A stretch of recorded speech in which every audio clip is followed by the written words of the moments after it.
내장 지방은 잡히지 않는 내부 안쪽 장기 속에 끼어있는 지방이에요. 전반적으로 뱃살이 나오게 되면 문제가 뭐냐면요, 모든 만병의 근원이 되는 것입니다. 이렇게 뱃살이 자꾸 찌는 사람들 특징 중에 섭취가 제일 중요하다는 말씀을 드리고요, 뱃살을 빼시려면 야식을 먹더라도 먹는 건 더더욱 안 좋습니다. 가장 중요하게 충분히 주무시고요, 스트레스 안 받는 자기만의 노하우를 만들어서 그런 생활 습관으로 가지셨으면 좋겠습니다. 유독 나이 들면서 뱃살만 찌는 것 같은 느낌이 드는데 실제로 그런가요? 우리가 나이가 들면요, 나이살이라 그래가지고 뱃살이 자꾸 나온다는 분들 많이 계시죠. 그런데 나이살이라는 용어는요, 정식 공식 의학 용어는 아니에요. 그런데 우리가 모두 느끼고 있죠. 나이가 들면서 살이 찌고 그 살이 주로 뱃살로 모여든다는 생각들을 많이 하고 있습니다. 실제로 나이살은요, 정말 심각한 문제고 모든 분들이 많이 느끼고 계세요. 나이가 들면서 살이 찌는 이유는요, 결국은 우리 몸에 인슐린 저항성이 자꾸만 생기고요, 우리 몸에 호르몬이 불균형해지고 기초세량이 떨어지고 근육이 자꾸 빠지기 때문입니다. 하나하나 살펴보면요, 우리가 이제 나이가 들면서 우리 호르몬의 변화가 급격히 생깁니다. 여성들은요, 여성 호르몬이 있죠. 그리고 에스트로겐이라는 여성 호르몬이 있고, 남성들은 테스토스테론이라는 남성 호르몬이 있습니다. 이것이 호르몬이 이제 점점 나이가 들면서 떨어져요. 여성들은요, 잘 아시다시피 폐경기, 완경이라고 하죠. 이 폐경기를 접어들면서 호르몬이 이제 바닥을 치게 되고요. 남자들은 남성 호르몬이 천천히 떨어집니다. 그런데 지금 제가 바닥을 친다고 얘기를 드렸는데, 여성 호르몬이요, 폐경이 된다 그래서 그때 딱 떨어지는 게 아니에요. 여성 호르몬은요, 40대 초반부터 아주 급격히 떨어져서 그 이후로부터는 거의 바닥 수준을 계속 가고 있습니다. 그래서 우리가 40대 초중반이 되면 급격하게 내장 지방이 찌게 되는 거예요. 여성 호르몬은요, 여성을 여성답게 만들어주는 호르몬이에요. 보통 가임기 때는요, 골반 쪽이 크고 허리가 잘록한 이런 체형이었는데, 여성 호르몬이 없어지니까 남성하고 똑같이 이 뱃살이 나오는 체형이 되는 겁니다. 이 내장 지방이 급격히 쌓이면서 여성들은 폐경기 즈음이 되면요, 없었던 병들이 다 생겨요. 여기저기 아프고 여기저기 문제가 많이 생기고 성인병에 전초에 다다르면서 성인병이 실제로 생기는 분도 많이 계시죠. 고혈압, 당뇨병, 고지혈증, 지방간 같은 것이 생기면서 각종 이제 질병들이 막 생기기 시작합니다. 반면에 남성들은요, 남성 호르몬이 이렇게 뚝 떨어지는 게 아니라 천천히 떨어집니다. 젊을 때는 남성 호르몬이 많아서 근육도 잘 유지를 하고, 그러다가 남성 호르몬이 천천히 떨어지면서 이제 40대 중반, 50대가 되면 이제 뭐 성욕도 떨어지고 기력도 떨어지고 근육도 빠지고 이렇게 되면서 점점점 이제 근육은 줄고 내장 지방이 많아지는 이런 문제가 생깁니다. 이 호르몬의 문제는요, 남녀 공이 다 살이 찌게 만드는 원인이에요. 그 중에 여성들은요, 너무나 급격히 생기는 이 호르몬의 변화 때문에 너무나 고통스러워 하시죠. 여성분들이 훨씬 더 이 문제의 심각성을 느끼는 게 사실입니다. 두 번째는요, 근육 감소예요. 근육은요, 이제는 여러분들 다 느끼시겠지만 젊었을 때는 근육이 많아서 운동을 하고 그래도 아프지도 않았는데, 이제 나이가 들면서 조금만 운동하면 근육이 아프고 또 근손실이 자꾸 생기죠. 이제는 근감소증이라는 것이 예전에는 그냥 의학계 쪽에서 논의만 되다가 최근에는 이제 국내에서도 공식 진단명으로 인정을 받았습니다. 그 정도로 나이가 들수록 이제는 근육이 너무 빠지게 되고, 이 근육이 빠지게 되면요, 비만은 더 가속화됩니다. 근육은 에너지를 태울 수 있는 여력이 있는 곳이고 우리 몸의 혈당의 저장 창고예요. 그렇기 때문에 근육이 부족해지면 혈당이 불균형해지고, 그리고 내장 지방이 자꾸만 쌓이고 인슐린 저항성, 대사의 문제로 가게 됩니다. 근육의 부족이 가장 큰 문제고요. 또 하나는 이제 근육의 문제와 더불어 항상 같이 가는 게 있는데, 기초대사량이라는 게 있어요. 우리 몸이 기본적으로 삶을 영위하기 위해서 쓰는 에너지가 있어요. 숨 쉬고 배설하고 먹고 잠자고 이럴 때 쓰는 에너지거든요. 활동하지 않을 때도 쓰는 에너지인데, 이 기초대사량이 젊었을 때는 아주 기초대사량이 높아요. 그래서 젊은 친구들, 아이들 보면은 뭐 겨울에도 막 뛰어다니잖아요. 겨울에도 얇은 옷 입고 막 뛰어다니잖아요. 이게 기초대사량이 높아서 그런 건데, 나이가 들수록 기초대사량이 뚝 떨어집니다. 그렇게 되면 우리 몸의 근력도 같이 떨어지게 되고, 그렇게 되면서 내장 지방이 자꾸만 쌓이는 몸이 돼요. 전반적으로 이렇게 뱃살이 나오게 되면 문제가 뭐냐면요, 우리 몸의 지방을 크게 나누면 피하 지방과 내장 지방 두 가지가 있습니다. 피하 지방은 이렇게 손으로 잡으면 잡히는, 어디든지 잡으면 잡히는 요것이 피하 지방이고요. 내장 지방은 이 잡히지 않는 내부 안쪽에 있는 장기 속에 끼어 있는 지방이에요. 예전에는 이 내장 지방이 그냥 공간을 차지하고 있는 덩어리라고만 생각했었는데, 이제는 완전히 완전히 개념이 바뀌었죠. 이 공간을 차지하고 있는 지방 덩어리가 아니라 내장 사이사이에 끼어서 온갖 우리 몸에 나쁜 물질을 뿜어내는 호르몬 조직이다라고 이제 얘기를 하고 있어요. 내장 지방이 자꾸만 쌓이면요, 내장 지방에서 뿜어내는 온갖 사이토카인들, 나쁜 물질들이 뿜어 나오면서 고혈압, 당뇨병, 고지혈증, 지방간 같은 대사의 문제, 그리고 인슐린 저항성, 모든 만병의 근원이 되는 것입니다. 그래서 유독 이제 뱃살이 찌게 되는 중년에 있어서의 또 나이살의 문제, 이런 문제는 정말 심각하게 받아들이셔야 됩니다. 나이에 따라서 뱃살이 찌는 이유가 다른가요? 다이어트를 하는데도 살이 잘 안 빠지는 사람들의 공통적인 원인은 무엇인가요? 사람에 따라서 이제 살찌는 부위가 다른가요? 라는 이제 질문을 하시면은, 저는 대부분 이제 살이 찌는 건 비슷해요. 그런데 크게 나누면 몇 가지가 있어요. 우리가 젊은 층의 여성들을 보면은 살이 쪘을 때 주로 피하 지방에 살이 찝니다. 그런데 남자들은요, 어렸을 때부터 청소년기부터 살이 찌면요, 무조건 내장 지방으로 살이 쪄요. 그래서 남자들이 훨씬 더 초기에는 이 내장 지방 때문에 성인병의 이제 위험이 훨씬 높아집니다. 그래서 저희 병원을 찾아오는 많은 이제 젊은 청소년들이나 20대 초반의 젊은 남성분들도 검사를 해보면은 온갖 성인병이 다 와 있는 경우가 상당히 많습니다. 그런데 여성분들은 조금은 달라요. 그래서 여성분들은 피하 지방이 주로 쌓이다가 나중에 여성 호르몬이 떨어지는 이 폐경기 정도가 되면은 내장 지방이 쌓이는, 이러한 지방이 쌓이는 부위의 변화 차이가 있다고 생각을 합니다. 나이가 찌면서 다이어트를 해도 이제 배만 살이 찌고 살이 잘 안 빠지는 원인들이 있어요. 그 가장 중심에는요, 인슐린 저항성이 있습니다. 자, 인슐린 저항성은 뭐냐면요, 우리 몸에서 인슐린이 나와서 적절히 일을 해주고 들어가서 쉬고, 그럼 췌장도 같이 쉬고 이렇게 돼야 되는데, 이 대사에 문제가 생기면은요, 인슐린이 우리 몸에 너무나 많이 나와 있어서 인슐린이 올바로 쓰이지 못하고 대사의 문제를 일으키는 문제예요. 그래서 우리 몸에 음식이 들어오면 들어오는 족족 인슐린이 지방으로 축적을 하는 것이 바로 인슐린 저항성의 문제거든요. 그리고 같은 양의 인슐린이 나와서 일을 해야 되는데 인슐린이 점점점 많이 나오게 되고, 인슐린이 많이 나와도 그 인슐린이 자기 역할을 제대로 못하기 때문에 생기는 문제가 바로 인슐린 저항성의 문제입니다. 이 인슐린 저항성은요, 우리 여러분들 이제 건강 검진을 하시면 대사증후군 유형군입니다 라고 얘기를 하는 경우가 있죠. 이 대사증후군의 가장 깊은 속에 중심에는요, 인슐린 저항성이 있는 거예요. 인슐린 저항성의 또 가장 깊은 곳에는 바로 비만이 있는 겁니다. 인슐린 저항성이 있으면은요, 뱃살이 빠지지가 않습니다. 그래서 인슐린 저항성은 여러 가지로 검사를 하게 돼요. 뭐 당화혈색소를 검사할 수도 있고요, 체내의 공복 인슐린 레벨을 검사하기도 합니다. 이런 검사를 통해서 그래서 인슐린 저항성을 검사하기도 하는데요, 이런 인슐린 저항성은 우리의 그 현대인들의 비만의 가장 큰 원인이다 라고 얘기를 할 수가 있겠어요. 두 번째는요, 이렇게 뱃살이 자꾸 찌는 사람들 중에 특징 중에 하나가 단백질 섭취가 부족하신 분들이 계세요. 단백질은 정말 중요합니다. 단백질은 우리 몸의 구성 성분이고요, 그리고 대사를 유연하게 만들어주고 대사를 이루어주는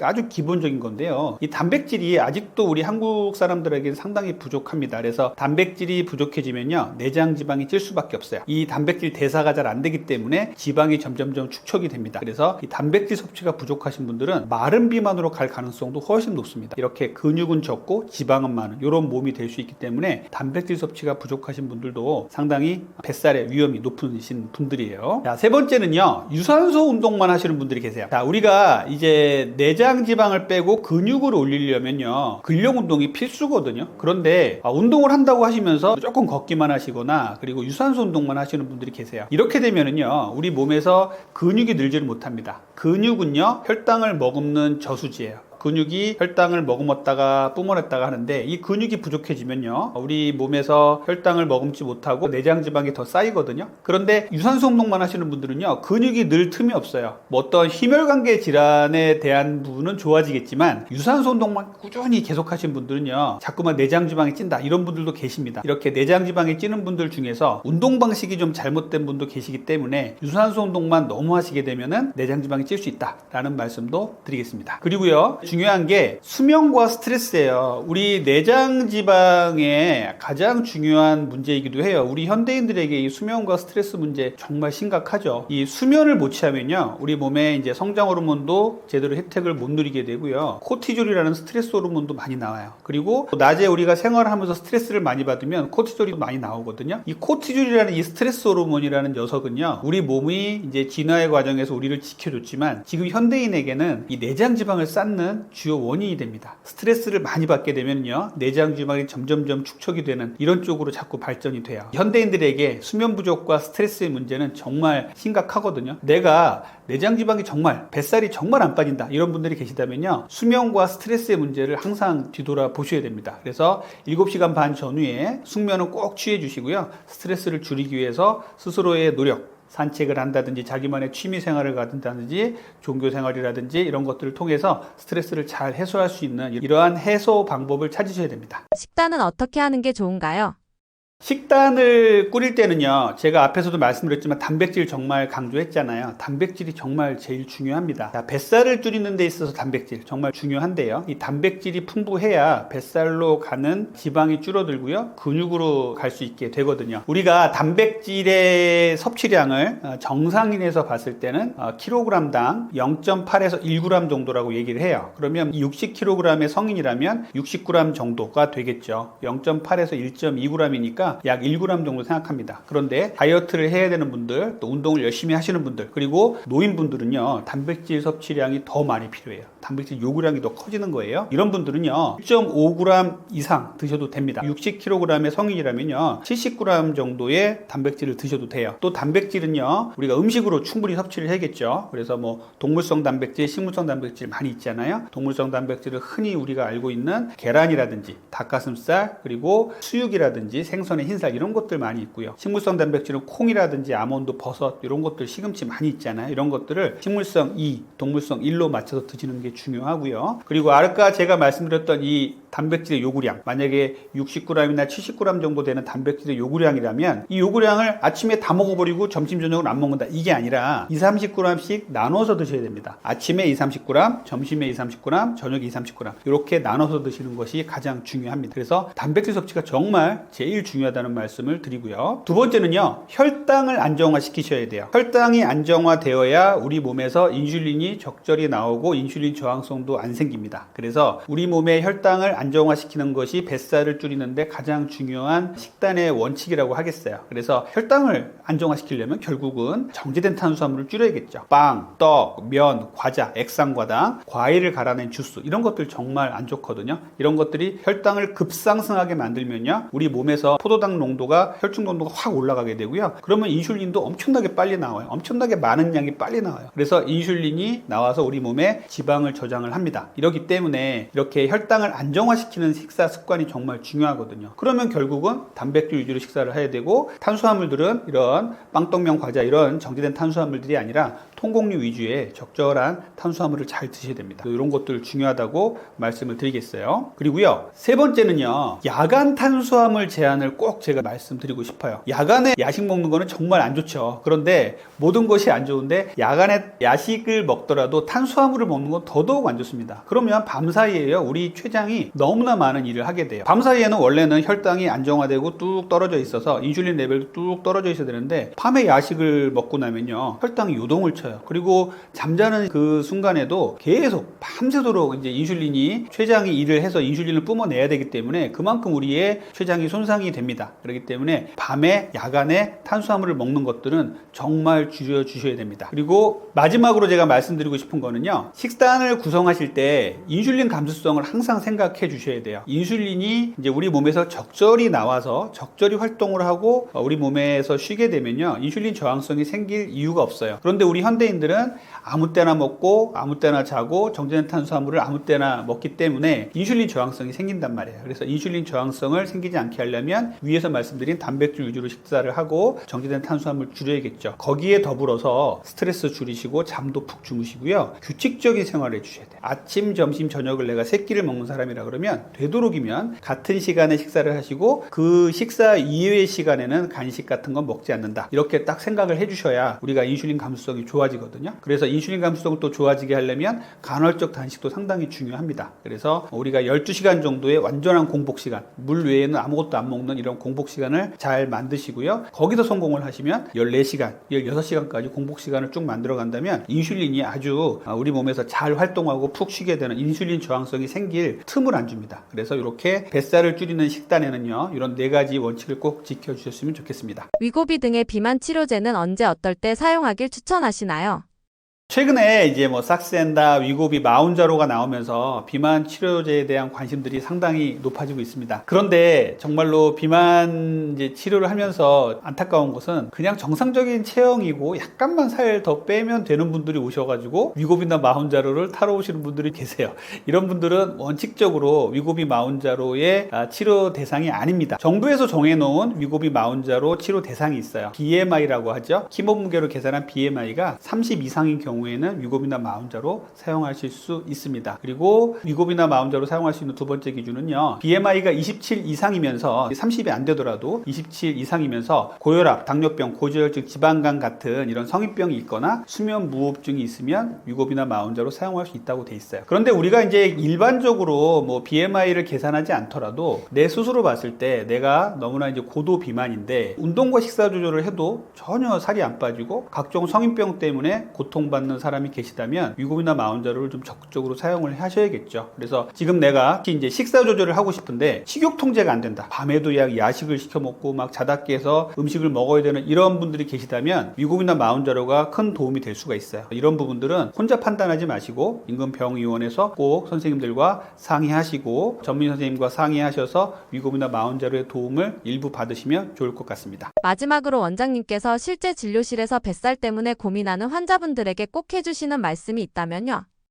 앞에서도 말씀드렸지만 뱃살에 치료하는데 가장 중요한 거는 인슐린 저항성을 개선을 하고요, 대사의 문제를 잘 개선을 하는 게 중요합니다. 여기서 뭐 많은 얘기를 제가 말씀을 드렸지만 그 중에 이제 우리 현대인들에게 정말 제일 중요한 게요, 수면과 스트레스 안 받는 거예요. 이게 정말 그 뱃살에 중요하거든요. 그런데 우리가 이걸 간과하는 경향도 있고, 현대인들이 어떻게 잠을 잘 자겠습니까? 어떻게 스트레스를 안 받겠습니까? 하는 분들도 계세요. 그런데 이거는 노력 여하에 달라집니다. 우리가 수면 같은 경우는요, 밤 10시부터 새벽 2시까지는요 성장 호르몬이라는 것이 나와서 우리가 혈당을 안정화시켜주고 식욕을 안정화시켜주고 내장 지방을 빼주는 역할을 합니다. 그런데 새벽 2시를 넘어서 주무시는 분들이 너무나 많아요. 특히 젊은 층에서는 이 수면의 중요성을 모르는 분들이 너무나 많습니다. 그리고 자기가 즐겁게 이제 회사에서 스트레스 받았으니까 즐겁게 나는 게임을 할 거야, 또 밤새도록 OTT 영화를 볼 거야, 뭐 이런 분들 많이 계시거든요. 그런데 수면만큼 중요한 게 없습니다. 다이어트를 결심했다 하는 분들은요, 수면 시간부터 확보를 하십시오. 밤 10시부터 새벽 2시까지를 포함해서 7시간 반 전후에 수면 시간을 지키는 것이 정말 중요하거든요. 요 수면 시간 잘 지켜주시고요. 또 하나 이제 스트레스예요. 이제 스트레스를 많이 받으면요, 결국은 코티졸이라는 호르몬이 많이 나와서 우리 내장 지방을 축적하는 기전으로 갑니다. 그런데 이제 스트레스를 피할 수가 없다, 이런 분들이 너무나 많이 계시죠. 일도 많고 사회적인 뭐 가정적인 이런 스트레스가 너무 많으니까요. 그런데 적극적으로 노력을 해주셔야 돼요. 자기만의 스트레스 해소법을 가지시고 산책이나 여행이라든지 자기의 취미 생활들을 충분히 활용하시고 스트레칭이라든지 종교생활 이런 것들 충분히 활용을 하셔서 자기만의 스트레스 해소법을 잘 갖고 계시는 것, 잘 활용하시는 것이 정말 중요하다고 생각해요. 그래서 마지막으로 제가 드리고 싶은 얘기는, 뱃살을 빼시려면 여러 가지 제가 말씀드렸지만 가장 중요하게 충분히 주무시고요, 스트레스 안 받는 자기만의 노하우를 만들어서 그런 생활 습관으로 가지셨으면 좋겠습니다. 안녕하세요. 저는 분당에서 닥터리 가정의학과를 운영하고 있는 가정의학과 전문의 이진복입니다. 저는 약 30년간 비만 치료를 해왔고요. 지금까지 본 환자만 약 10만 명이 넘습니다. 저는 건강한 다이어트를 여러분들과 잘 소통하기 위해서 유튜브 닥터리 TV를 운영하고 있습니다. 오늘 촬영에 초대해 주셔서 감사합니다. 더 많은 다이어트, 더 많은 건강에 대한 관심이 있다면 유튜브 닥터리 TV에도 많이 놀러주시면 감사하겠습니다.